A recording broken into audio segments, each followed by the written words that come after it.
Tarot tells a story. And when you are a tarot reader, you are a spinner of tales. They pull cards and they read the energy. It goes beyond keywords, it goes beyond correspondences. To be a good tarot card reader, you need an innate understanding of the energy that each card carries.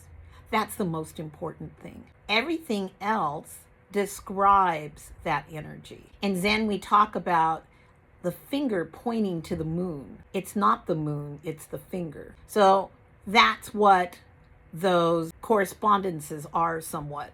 That's what keywords tend to be. And you can get overwhelmed with those. And some people even think it shows how much they've studied and how much they know. And they have a little pat system down that they always follow. But it's really about energy and the movement and interaction of energy. And the person who the reading is for is at the center of that energy. They need to have an understanding of how to work with that energy. That's why we need to relate the cards to one another and spin a tale. When you pull cards for a reading, I always say you pull at least 3 cards because otherwise you're not having that energetic interconnection. And I always look at them carefully. And in this case, there is a major arcana card. That major arcana card is going to be the dominant energy of the reading, the meaning for these other cards that are going to provide a context. So when we see that we've pulled the moon and we know what that energy of the moon is, we are then going to look at the other 2 cards to see how they refine that energy. And we're going to, interestingly enough, see 2 cards with some type of juxtaposition of energy. And we're going to see, I would take this card first, the cups. We're going to see somebody who's immersed in a sense of not wanting to take on anything more. There's almost a sense of closed offedness. He's had enough, and he doesn't either see that cup that's being offered to him by the universe, or he doesn't feel like, for whatever reasons, that he can reach out and take that cup right now. There's a bit of apathy in this card. And then we see the other card is almost the antithesis of that.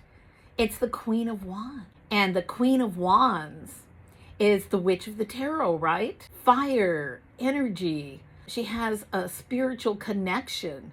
She can draw that power down and she can direct it anywhere that she wants. And, you know, on her throne, she does have boundaries, but at the same time, she works with whatever energy comes her way. And you see that prosperity and abundance in the flower behind her.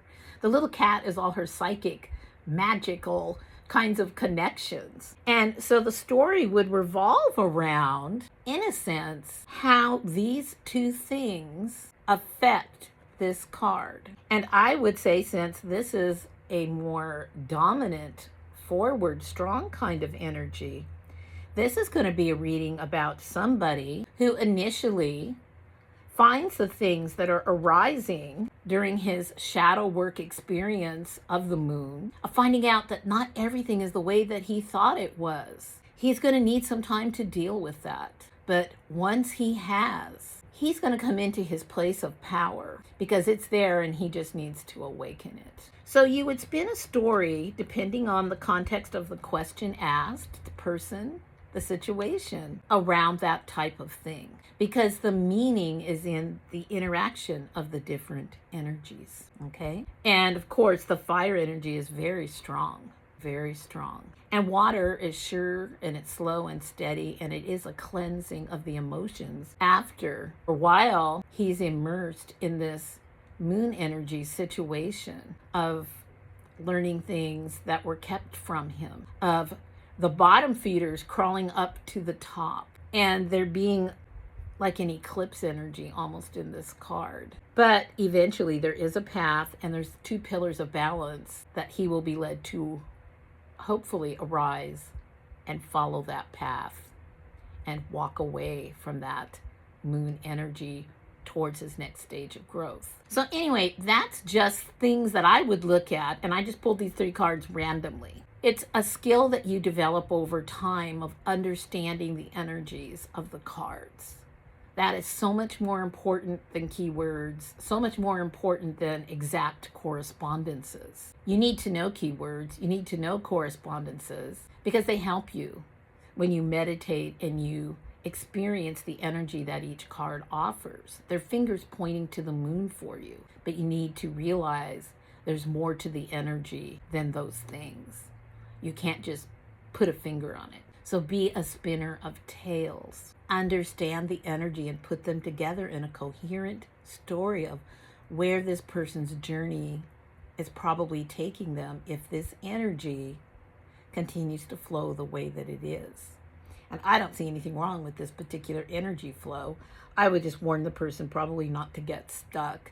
And I would remind them about balance, and I would remind them of the path ahead of them and of their inner magic and their inner power to change things and to set boundaries. So I hope that's helpful. This might be a little long and rambling, but sometimes I see people who are just beginning to read, and I think they have a little trouble getting going with the flow of their reading. And I think they're just getting too stuck on things they've memorized as correspondences. And then there's the people who just want to pull out every correspondence because they want to show you how much they know about symbolism or that type of thing. But in the context of a reading, somebody comes to you because something's going on in their life, and they want to know how to deal with that energy and where it might be taking them and how they can use the situation to improve themselves and to grow. Many blessings.